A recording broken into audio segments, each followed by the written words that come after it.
Eccoci qua! Sono veramente contento che siate qui con me oggi. Anche oggi, mattina, pomeriggio, sera, notte. Dai, facciamo partire i secondi.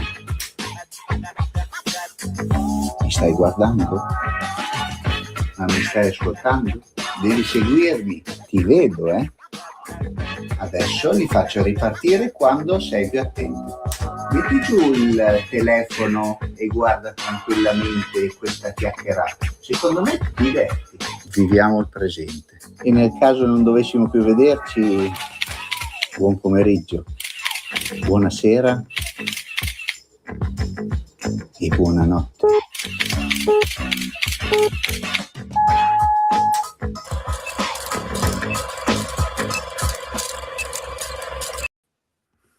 Eccoci qua. Thank you, Olle, again to be here. I'm finding when you was here in the first live, but quickly I don't you. Well, it's a great honor to be back again. So thank you very much indeed. Every time I write you, I'm so happy to meet you in Rome the first time in I think 2016, 2017, 2015. Yeah, something like that. Yes. And what day is today? Which day is today? Today it's Wednesday, the 15th of April, 2026. In Italy, it's 7 o'clock, 7:05 o'clock p.m. And Yeah. you are? That's the same here in Sweden, Stockholm, yes. Okay. This is the live number 1433 from the beginning and the 11 of this year. And what is changed from the last time we speak? Oh, that's a very important question. And of course, you know, every day, more or less, papers around the world, scientific papers, are published, as well as a lot of, should we say, layman summaries in newspapers, tabloids. You have radio programs, you have television programs, you have different chat programs on the internet, blogs, podcasts, etc. So there is a great activity, but at the same time, I have to be honest, there are very few people that really pay attention. And as you know, we are constantly struggling to get people on board to fund our research. And there are people doing it, yes, but we need a lot more. And as you know, in Europe, there are many hundreds of millions of people, and we need more to come on board and to help. And even if you only help us with like €1 or 10 euros, it's more than nothing. So we are very happy for those that support us. So we hope to be able to find more people that can do the same. Okay. You know that in my program you can speak about what do you want, also what you can speak, because you know in the world is possible don't speak about some questions, some events, and also if for the people who follow us can make a question, right question, and me or Olle can answer to all people now and also in the next days in YouTube, LinkedIn, and Facebook. Yeah. I see. Let me just say that from my point of view, you can ask any question. There is nothing that is forbidden. So just fire away. Yeah. Also because in the life, all the things, some things are forbidden, but I don't like, because also when 5 years, 5 year ago, you can tell only one word and close days and days and year of Facebook, YouTube, if you speak only this word, but I don't tell, because today we speak about other things. And I see that you make a research of the problem of the view with the computer. Yes, correct. And if you can speak about this also, because is there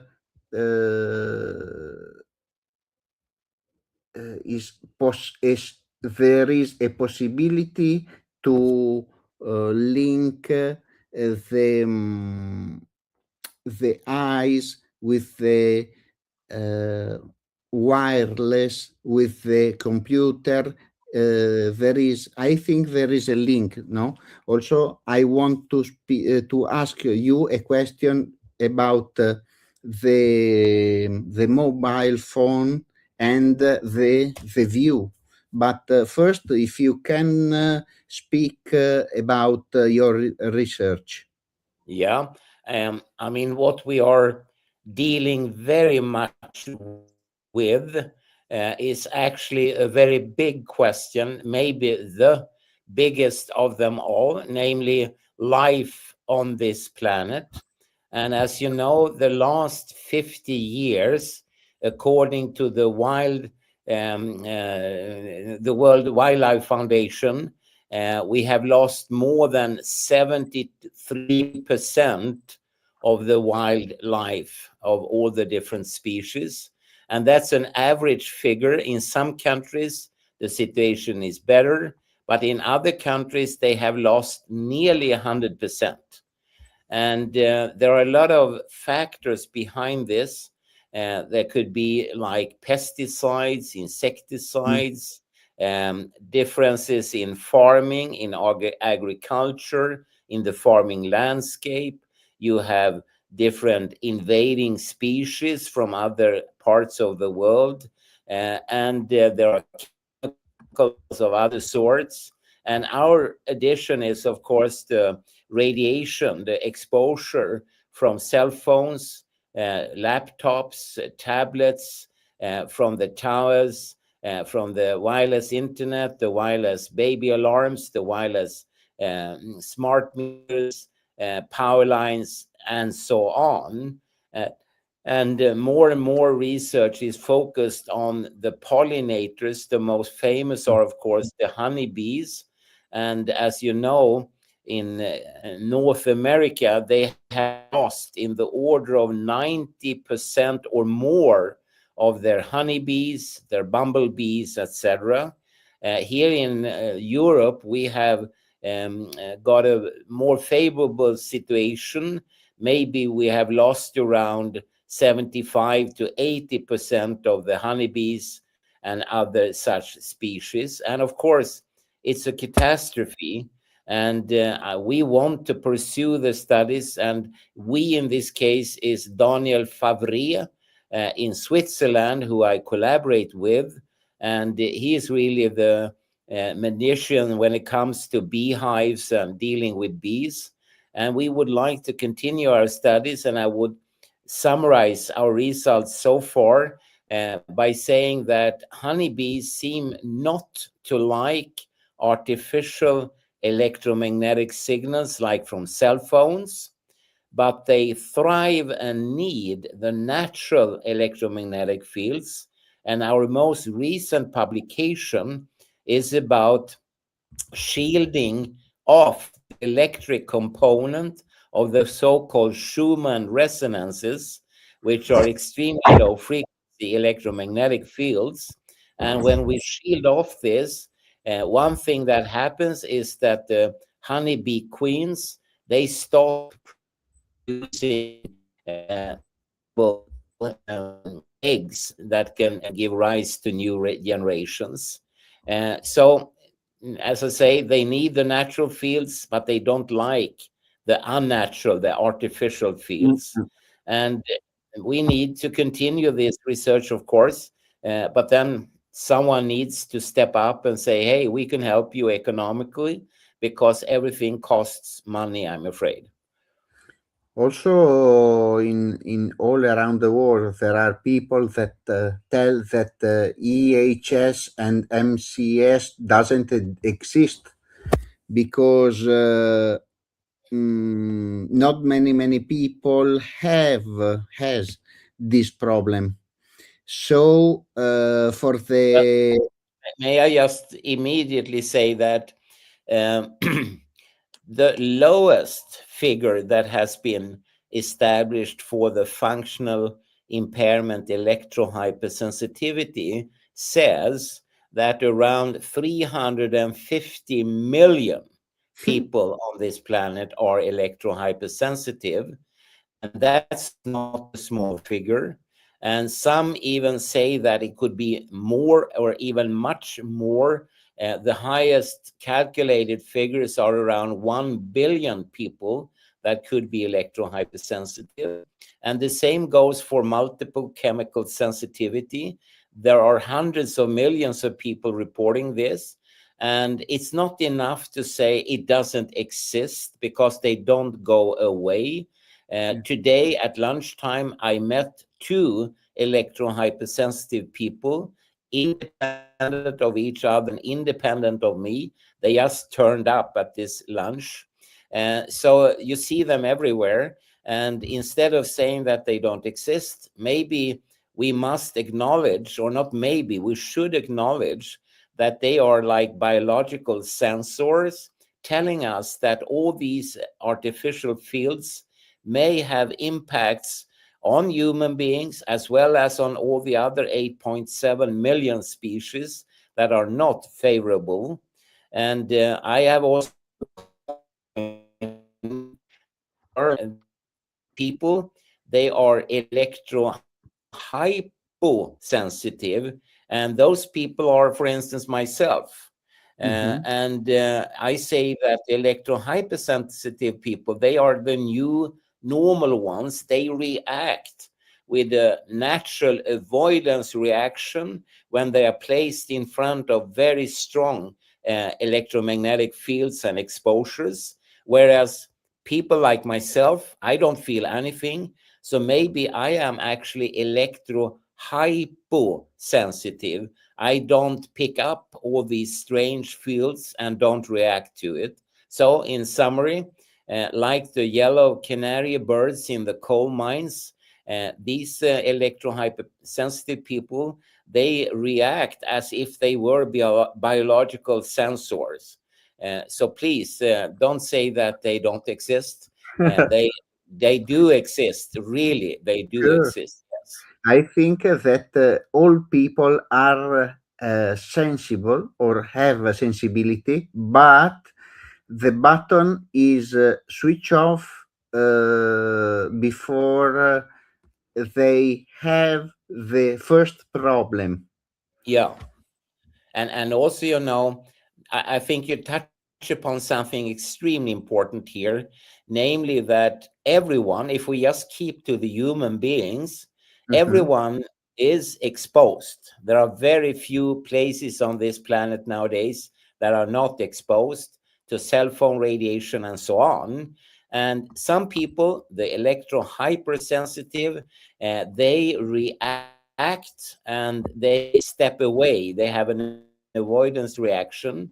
The rest of us, we don't react, we don't sense or feel, but that doesn't mean that our cells and molecules doesn't change, and we can have damages and harms to our body that could be short term, but they could also be long term. The short term could be different oversensitivities, asthmas, allergies, for instance, and also reactions to viruses, to bacteria, etc.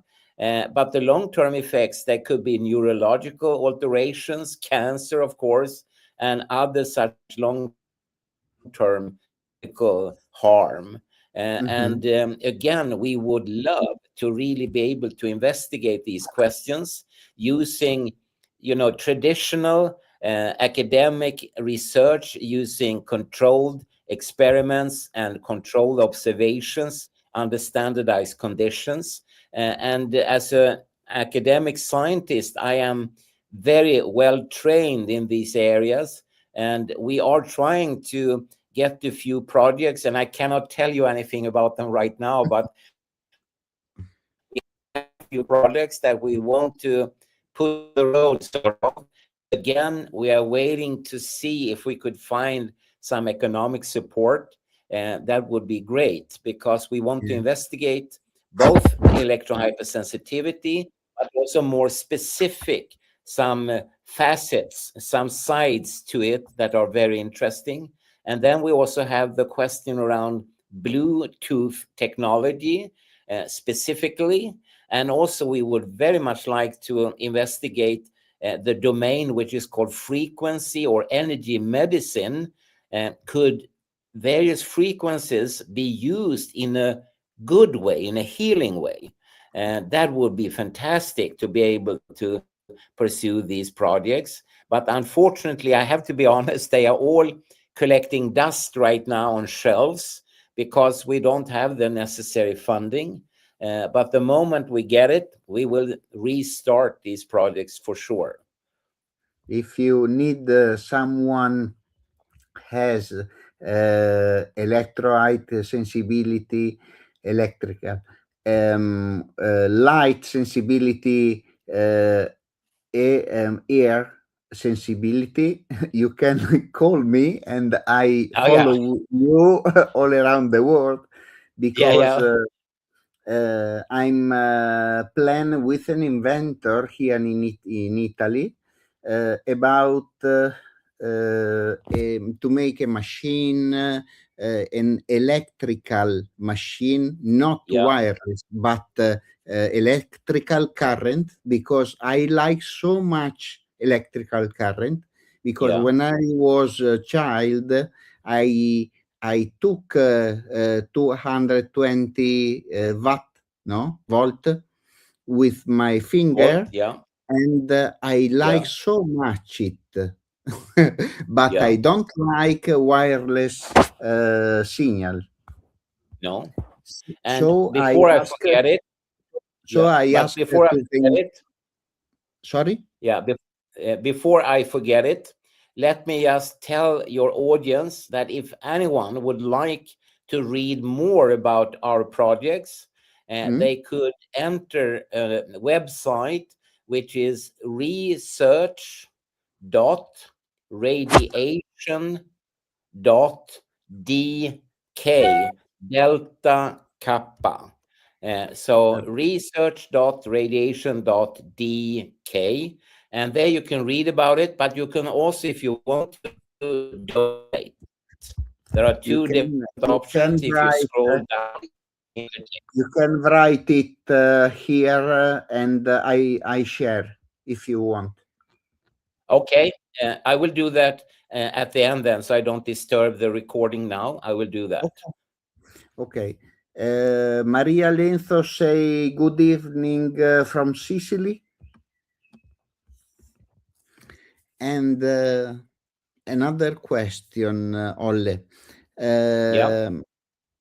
I start with the problem with my left eye, because I work with a computer for 8 hours by day, maybe 10 hours by day. In 2018, I work in a bank, and there was a fusion of two banks, and I stay like 10 hours or 9 hours without close my eyes, and my eye now has some dots, black dots. So the vitreo, I don't know vitreo in English. crash it. And now I have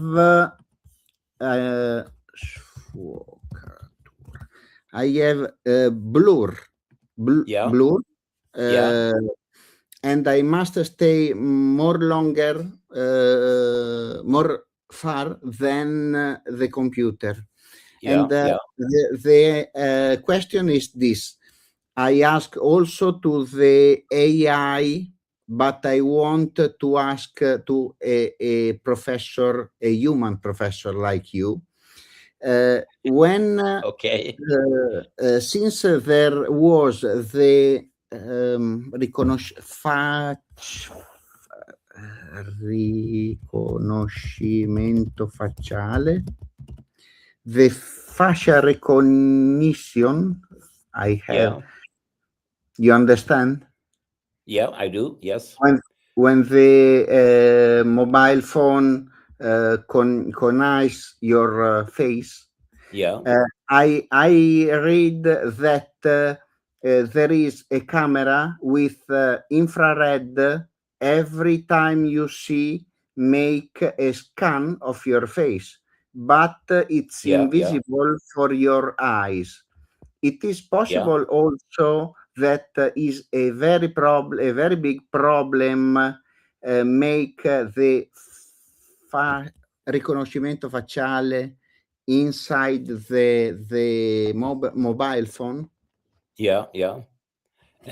Well, to make a short story long, I would say, I have a number of people like you that have experienced very similar damages to their eyes in situations, as you said, they worked and they liked the work. They loved the work. They worked for many, many, many hours and they continued. And then after months or years, they have got these damages to their eyes. And we have also discussed the infrared facial recognition scanning systems.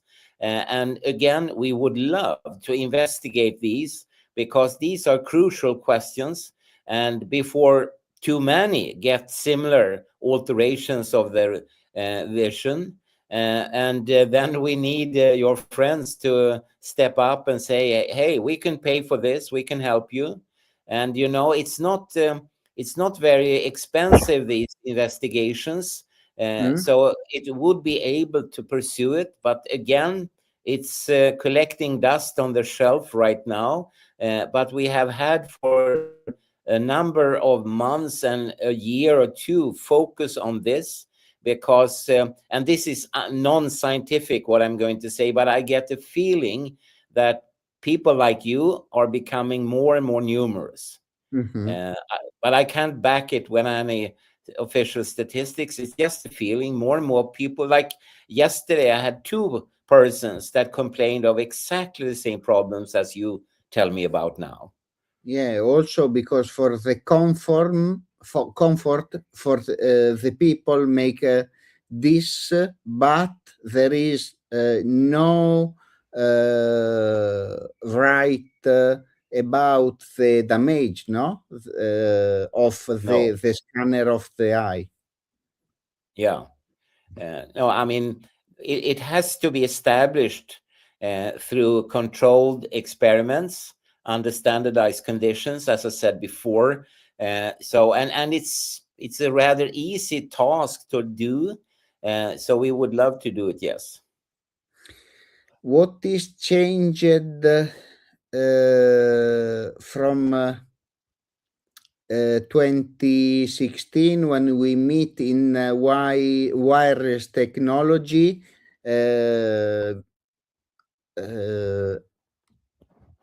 In 2016, 2026, and in the next year? Well, the last 10 years, the last 10 years, of course, technically has meant both an development of new technologies or new generations. We talk nowadays about the 5th generation mobile telephony, and already around the corner you have the 6th generation, the 6G. And also, of course, the usage of these wireless technologies has increased dramatically. More and more of various services, employment, shopping, and so on. So that means that the general exposure has increased also dramatically, and more systems are using this around the corner again. And you have it already in San Francisco. You have driverless taxi cars, and soon you will see them everywhere. And the next underground line here in Stockholm will be driverless. And all of this means that you need more and more base stations, more and more wireless systems communicating, controlling, scanning, etc. Cars nowadays have a multitude of different radar or microwave scanning devices. They could even park themselves with these devices. And of course, you will be exposed when you meet all these gadgets. So that's a huge difference.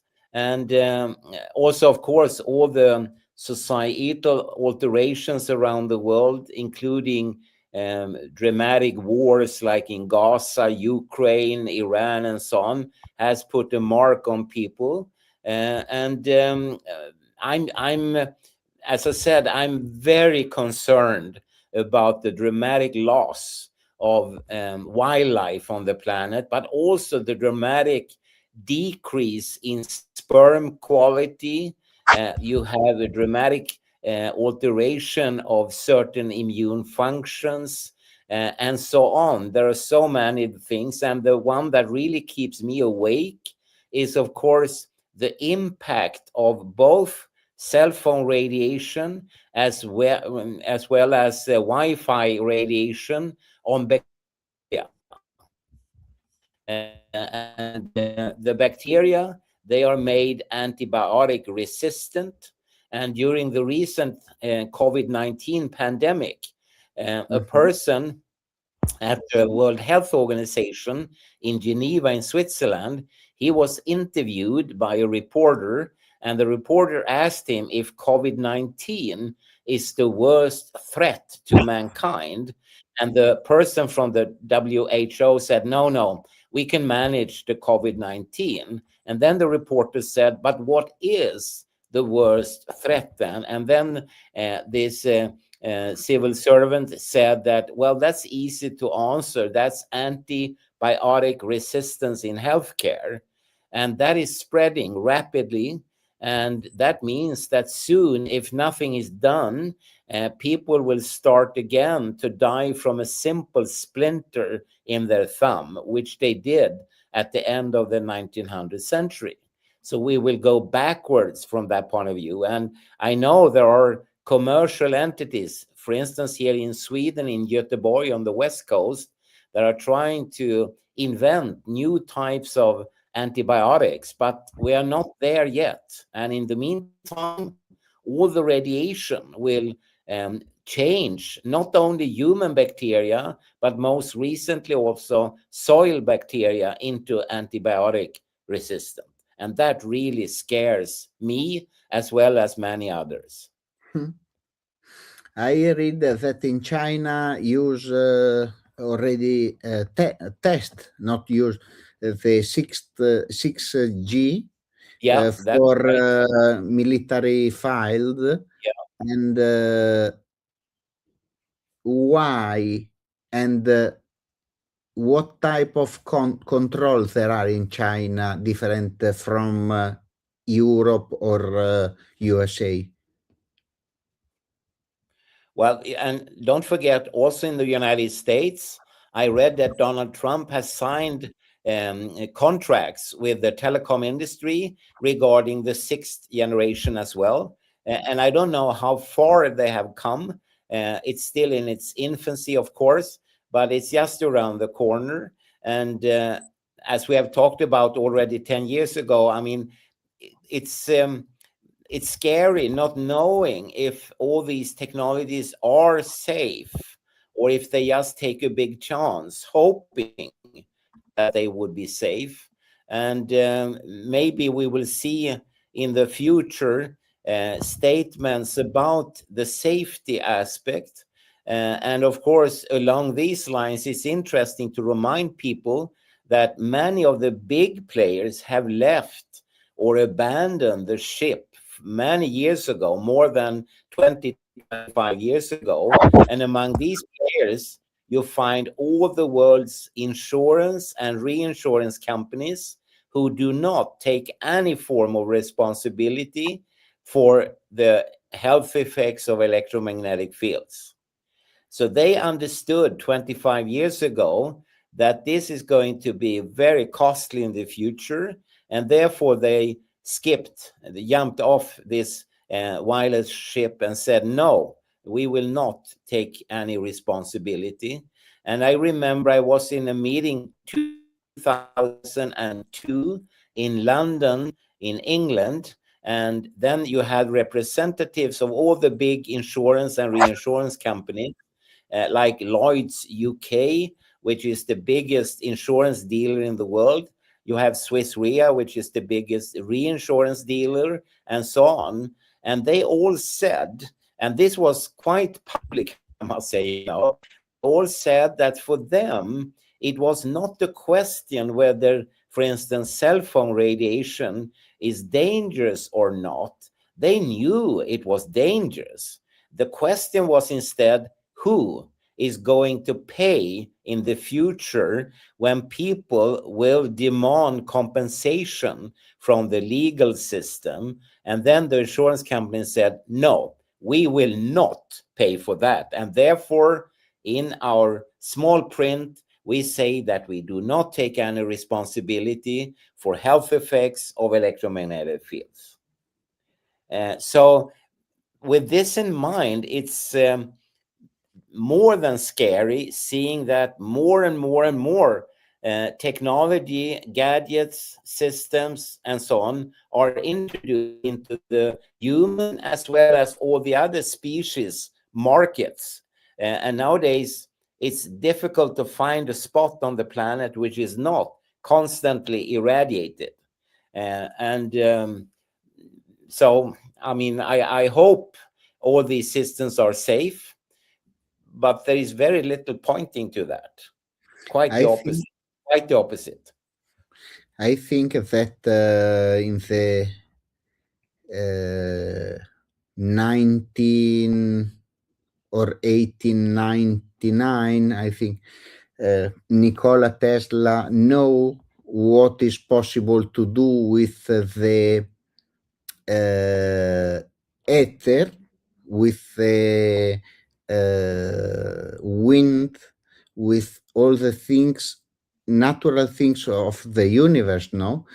And all the things, all the natural things are free. And I begin to think that after the First or Second World War, begin the problems for the humanity, because people want to gain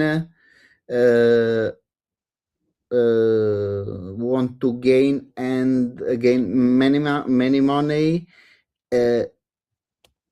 Many people pay a lot of money, less people gain a lot of money. Yeah. Because I think that communication are free. Yeah. Why we must pay? Because the radio are free. Yeah. You try to find a free banda,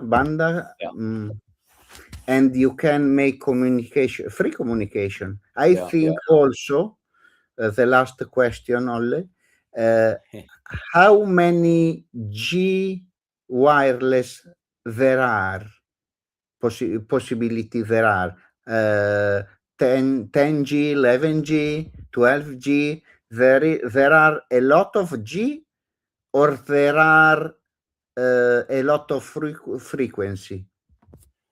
Well, I mean, all the commercial companies of of course, they want to grab all the profit. And therefore, they make sure that there will be no free communication at all. And the development now has reached, as we said, the 6th generation mobile telephony, and it will continue, of course. So you will see in the near future 7, 8, and so on, G, and they will develop it further and further.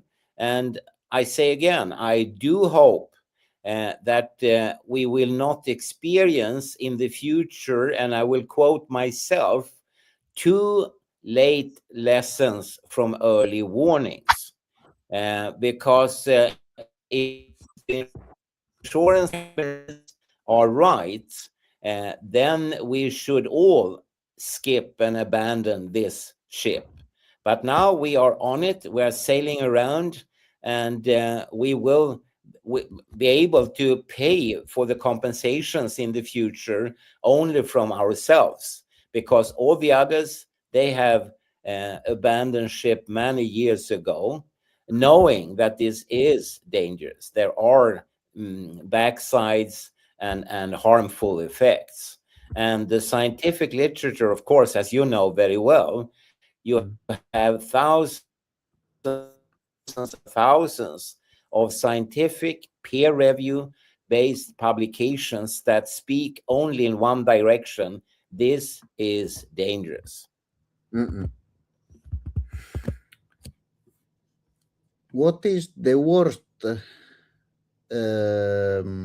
country in the world for communication that use communication and don't think to the humanity?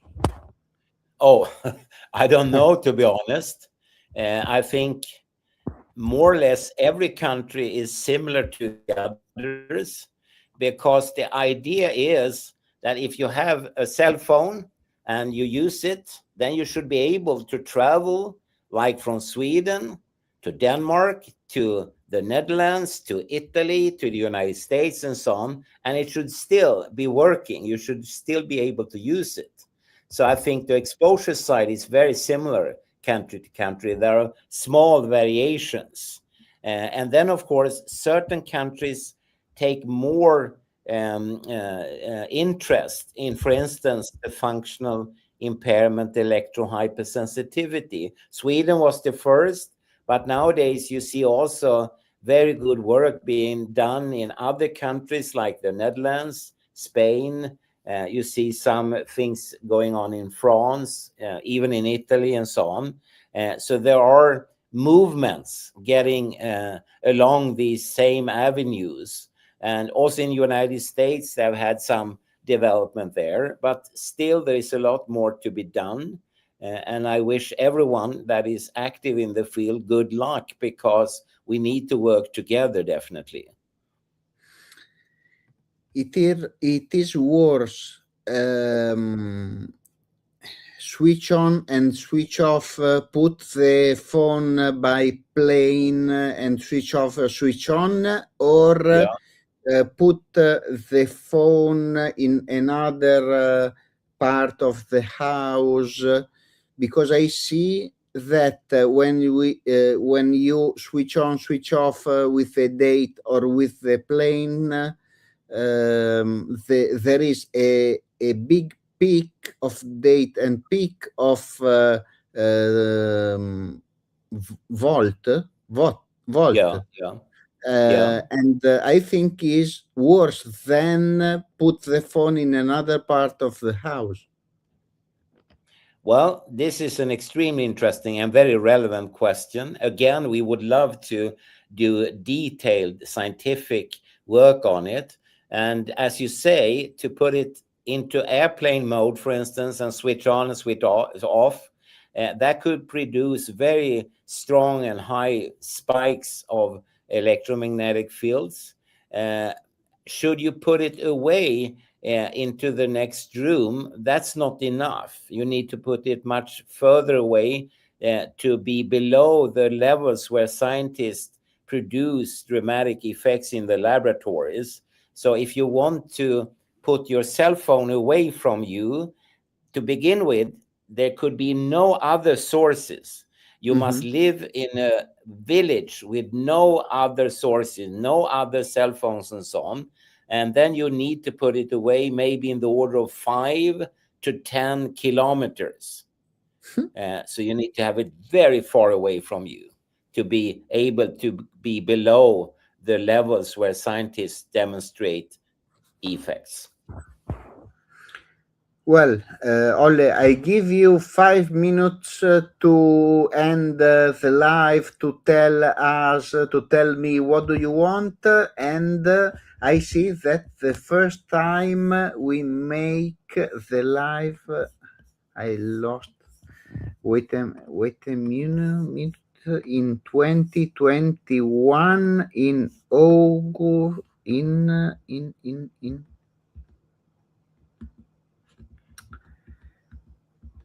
here, the 30th of July 2021, the first time. Okay, that's some time ago then. Well, what I would like to say to everyone is to not give up, continue doing whatever you are doing. And as a private person, you may not be in a position to do advanced scientific work, of course, but you can at least contact your local politicians and civil servants, as well as the national ones and also the international ones. If you are part, for instance, of the European Union, you can write to the European Parliament and Commission in Brussels. And I always say, ask very simple questions. A simple question is this gadget safe? Yes or no, nothing else. And I always say that ask questions which can only be answered with a yes, a no, or the words I don't know, or a number or figure. And don't allow politicians and civil servants to drift away, trying to escape the question. Then you say, no, stop, stop, stop. I ask you, is this gadget safe or not? So repeat the question until you have an answer. You can write, at least in Sweden, and I guess in many other countries as well, you can write entries into newspapers, tabloids. You can contact radio channels, television channels, and so on. I don't say it's an easy task. It takes time. But if you continue repeating this, and again, as I said, make it very simple. For instance, I had 2 days ago a mother who pointed at her small baby, a newly born girl, and said, this cell phone, is it harmless for my kid? And I said, oh, no way. Then I'm going to throw it away, she said. Well, that's a good point. So keep to very simple questions. And then for me as a scientist, of course, I want to add pieces to this big jigsaw puzzle. And I know I'm repeating myself, but then we need economic support so we can buy test tubes, equipment, maybe hire staff, personnel, laboratories, etc. Everything is very costly and we need help.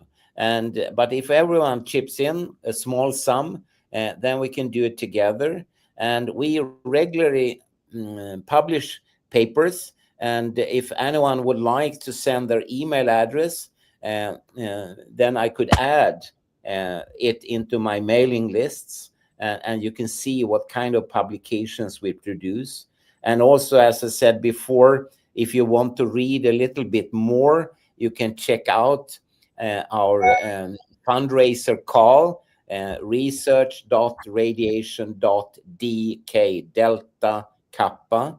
And in there, you also have a list of publications going back to 1980, I think. So most of the viewers and listeners were probably not even born then. So then you can see what kind of papers we have produced. And most of them I have in electronic form. So if anyone would like to read it, I could send a PDF file and you can look in your own computer or laptop at it. from there we can continue forward. And don't get me wrong, I mean, I know that people love their laptops, their tablets, their cell phones, and so on.